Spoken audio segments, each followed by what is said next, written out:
Alright, guys, today, I'm in a country that, technically doesn't exist. Welcome to Transnistria, a place frozen in time, where Soviet symbols are everywhere, and hardly anyone in the world recognizes it. In a small, unrecognized corner of Eastern Europe, a country exists in defiance of the world.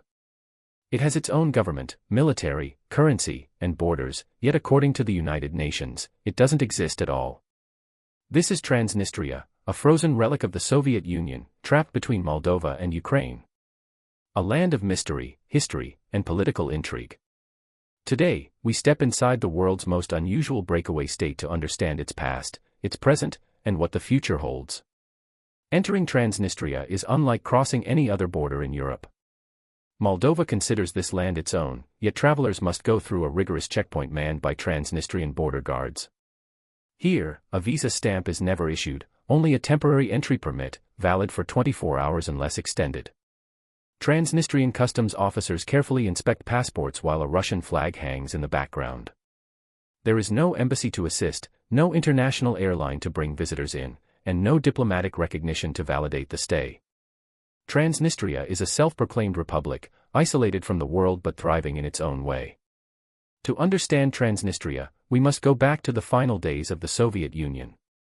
In 1990, as Moldova sought independence from Moscow, a portion of its population, heavily Russian-speaking and pro-Soviet, refused to accept this new reality. The eastern region along the Dniester River, backed by the Soviet military, declared itself independent. The Moldovan government attempted to reclaim the territory, sparking a brutal war in 1992. But with Russian troops already stationed in the region, Moldova stood little chance. The war lasted only a few months but left an enduring reality. Transnistria was now a self-governing entity, though no country officially recognized it. Not even Russia. Walking through Transnistria feels like stepping into a time machine. While the rest of the world moved on, this region clung to its Soviet past.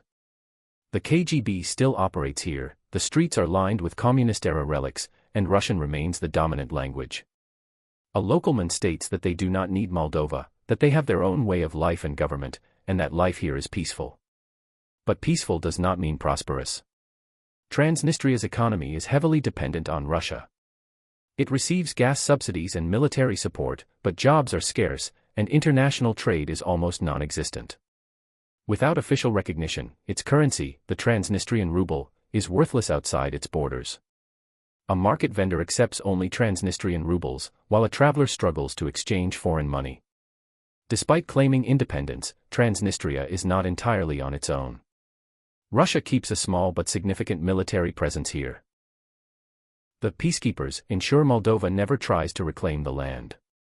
A geopolitical analyst explains that Transnistria serves as a strategic asset for Russia. It keeps Moldova from fully integrating with the West, much like Russia's control over Crimea and Donbass in Ukraine. It's a classic geopolitical chess move.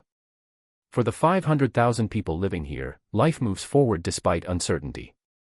Schools teach a mix of Russian and Moldovan history, jobs are scarce, and young people often leave for opportunities abroad. A local shop owner explains that they survive, but it's not easy. Moldova doesn't accept them, and neither does the world, so they live in their own reality. As Moldova strengthens ties with the European Union, the question remains, what will happen to Transnistria? Will it ever integrate with Moldova, or will Russia tighten its grip? Transnistrians wave Russian flags, contrasting with Moldovans advocating for EU membership. For now, Transnistria remains in limbo, a country that does not exist, yet refuses to disappear. This is the story of a forgotten state. A relic of the past. A mystery of the present. And an enigma of the future. This is Transnistria. If you found this documentary insightful, don't forget to like, comment, and subscribe for more deep dives into the world's most mysterious places. Where should we explore next?